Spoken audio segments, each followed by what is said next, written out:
శ్రీమాత్రే నమః.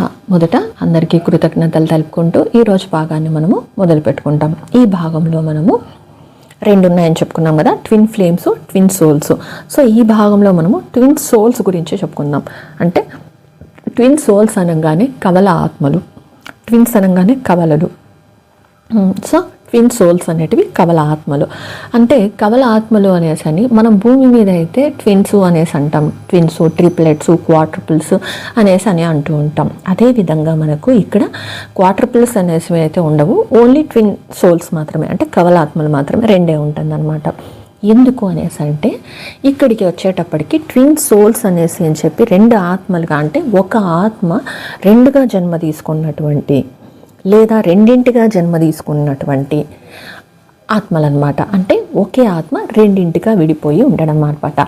ఇది ఎగ్జాంపుల్ అంటే అమీబా అనుకోండి. అమీబా తాను చనిపోయి రెండుగా డివైడ్ అయిపోయి రెండు పిల్లలుగా పుడుతుంది కదా, అదేవిధంగా ఒక ఆత్మ రెండుగా డివైడ్ అయి ఒక చిన్న ఆత్మగా ఇంకొక చిన్న ఆత్మగా జన్మ తీసుకుంటుంది అనమాట.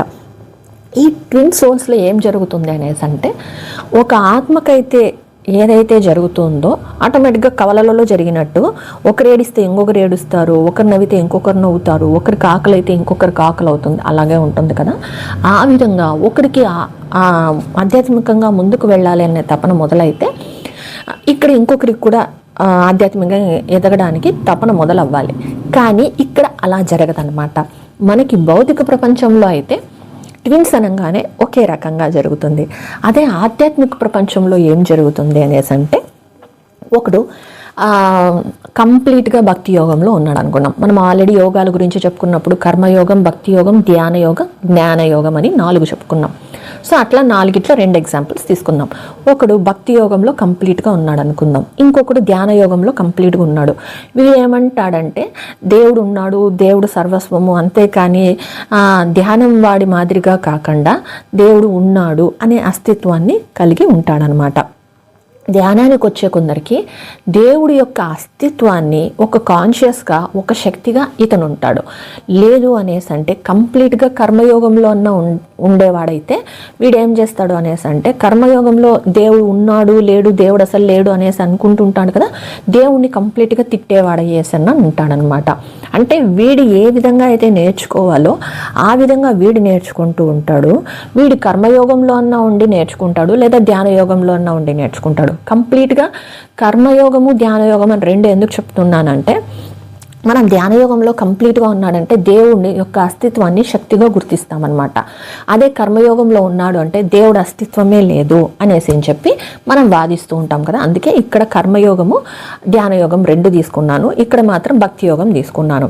సో ఈ విధంగా వాడు ఏం చేశాడు అనేసి అంటే ఒకడు అంటే కవల ఆత్మలలో ఒక ఆత్మ భక్తి యోగంలో కంప్లీట్గా ఉండి ఒక దేవుడి యొక్క శక్తిని, అస్తిత్వాన్ని, కంప్లీట్గా శక్తిని పొందడానికో లేకపోతే ఆ శక్తిని తట్టుకోవడానికో లేకపోతే ఆ శక్తిని తెలుసుకోవడానికో కావలసినటువంటి జ్ఞానాన్నంతా పొందుతూ ఉంటాడనమాట.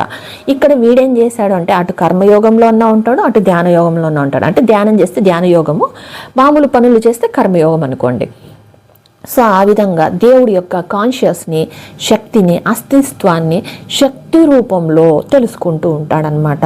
దేవుడు అనేవాడు శక్తి, అంతేకాని రాళ్ళు, రప్పలు, విగ్రహాలు, పూజలు, పునస్కారాలు కాదని వీడు నేర్చుకుంటూ ఉంటాడు. అట్టే టైం వీడేం నేర్చుకుంటున్నాడు?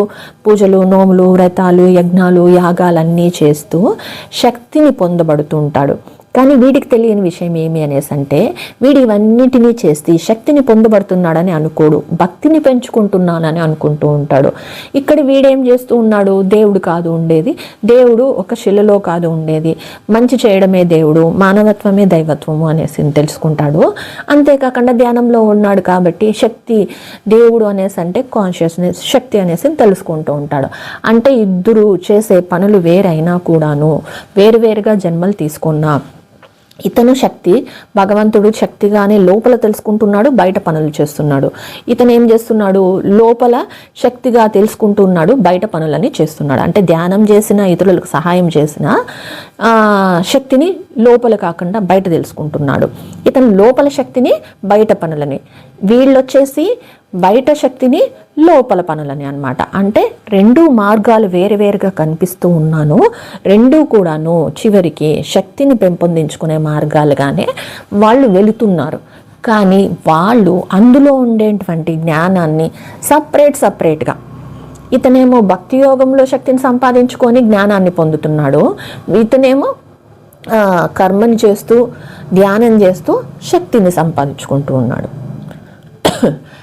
ఈ సంపాదించుకునే శక్తిలో అతనికి కూడా జ్ఞానం వస్తున్నది కదా. వీళ్ళిద్దరికీ తెలిసిన విషయము ఏమి అనేసి అంటే ముందుకు వెళుతున్నారు, కానీ వాళ్ళు చేసే పనిలో వాళ్ళు కరెక్ట్ అనేసి అనుకుంటున్నారు, ప్రయాణం చేస్తూ ఉన్నారు. కానీ వీళ్ళిద్దరి విషయంలో జరిగేది ఏమి అనేసి అంటే తెలియకుండానే ఆ జ్ఞానయోగంలోకి వెళ్ళి ఆ జ్ఞానాన్ని సంపాదించుకొని శక్తిని పెంపొందించుకునే కార్యక్రమాన్ని, ప్రక్రియనే వీళ్ళు చేస్తున్నారన్నమాట. మనం ఎంతసేపు పైన చూసామంటే ఇక్కడ భక్తి కనిపించింది, ఇక్కడ ధ్యానం కనిపించింది, మానవత్వం కనిపించింది. కానీ శక్తి అనేది ఎక్కడ కనిపిస్తున్నది? ఒకరికి లోపల ఉన్నది, ఇంకొకరికి బయట ఉన్నది. అంటే ఒకరికి లోపల బయట, ఈ విధంగా లోపల బయట ఉన్నా కూడాను రెండు కలిస్తేనే వాళ్ళ యొక్క పర్పస్, అంటే భూమి మీద జంట కవలలుగా, ట్విన్ సోల్ కవల ఆత్మలుగా పుట్టినటువంటి ఆత్మల యొక్క ఉద్దేశం అనేది పరిపూర్ణ అవుతుందన్నమాట. ఇక్కడ వీళ్ళు పక్కపక్కనే ఉండాల్సిన అవసరం లేదు, పక్క రాజ్యాలు, పక్క దేశాలు పక్కనే ఉండాల్సినటువంటి అవసరం లేదనమాట. ఎవరు ఎక్కడ జన్మ తీసుకున్నా, ఇంకొక చోట జన్మ తీసుకున్నా కూడా సంబంధం లేదు. ఇలా ఎందుకు జన్మలు తీసుకుంటాయి అనేసి అంటే షార్ట్ కట్స్. అంటే మనం తొందరగా ఎదగడానికి కావలసినటువంటి సోర్సెస్, అంటే రెండు శరీరాలను తీసుకొని రెండింటిలోనూ ఒకే రకంగా శక్తిని పెంపొందించుకుంటూ వాళ్ళు ముందుకు వెళ్ళడానికి. అంతేకాకుండా మనం పూర్ణాత్మలుగా ఎదిగిన తర్వాత మన ఆత్మలని మనం అంశాత్మలుగా డివైడ్ చేసుకుంటాం కదా. సో ఆ విధంగా తొందరగా ఎదగడానికి పూర్ణాత్మ ఇంకా శక్తిని పెంపొందించుకోవడానికి కూడాను మనకి ఉపయోగపడుతుందన్నమాట. సో అందువలన కూడాను మనము అంశాత్మలుగా ఒక ఆత్మని రెండింటిగా డివైడ్ చేసుకుని రెండు అంశాత్మలుగా వేరే చోట జన్మలు తీసుకోవడానికి కావాల్సినటువంటి పరిస్థితులను కల్పించుకొని జన్మ తీసుకొని దానిలో ఉండేటువంటి జ్ఞానాన్ని మనం పొందబడతాము.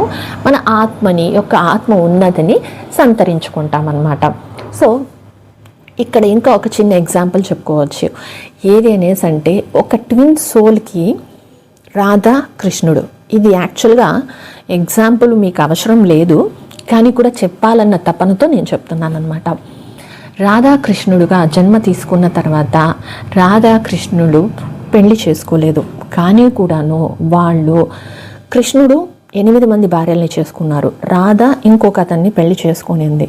ఇక్కడ వాళ్ళ ఆత్మలు ట్విన్ సోల్స్ కాబట్టినే ఈ రెండు ఆత్మల యొక్క పరిణామం ముఖ్యం, కానీ పరిణయం ముఖ్యం కాదు, పెళ్ళి ముఖ్యం కాదు. అందుకోసం అని చెప్పి ఒక ఆత్మ తను 8 మంది భార్యల్ని తీసుకున్న ధర్మ సంస్థాపనకు అని చెప్పి తను మార్గాన్ని ఇటు పక్కకు పంపించింది.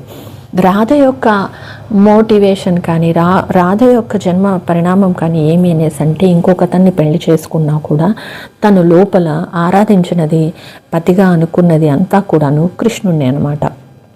సో ఈ విధంగా తన జీవితాన్ని ముందుకి నడిపించిందనమాట. కానీ ఈ రెండు ఆత్మలు కూడాను పెళ్లి చేసుకోకపోయినా, ట్విన్ సోల్స్ పెళ్లి చేసుకోకపోయినా కూడాను వాళ్ళ యొక్క ఆత్మ పరిణామానికి, అంటే ఒకే ఆత్మ యొక్క ఎదుగుదల కోసమనే రెండింటిగా అవి, అంటే ఆత్మలు అంశాత్మలు జన్మ తీసుకున్నాయి కనుకనే వాళ్ళ యొక్క ఉన్నతి అనేది పెళ్లి చేసుకుంటేనే కాదు, పెళ్లి చేసుకోకపోయినా కూడా ఉన్నతి అనేది జరపబడుతుంది, జరిగింది. కాబట్టినే వాళ్ళకక్కడ పెళ్లి అనేది అవసరం అవ్వలేదన్నమాట.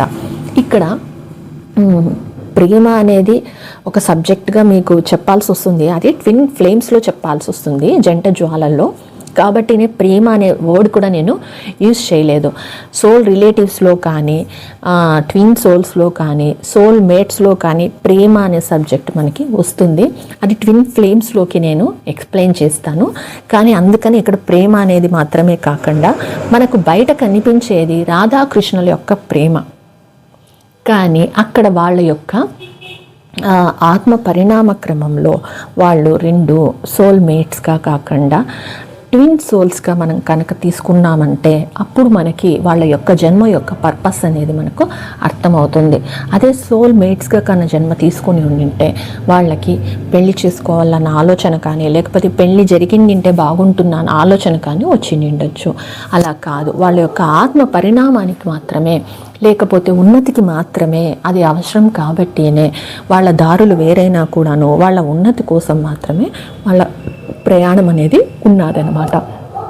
సో అందుకనే రాధాకృష్ణులు అనేది పెళ్ళి జరగకపోయినా అవసరం లేదు కాబట్టినే మనకు వాళ్ళ వివాహం అనేది జరగలేదన్నమాట. సో ఇది జస్ట్ ఎగ్జాంపుల్గా మాత్రమే చెప్పడానికే కాదు, రాధాకృష్ణులు ఎందుకు పెళ్లి చేసుకోలేదు అని ఒక కారణం కూడా ఇదే అన్నమాట.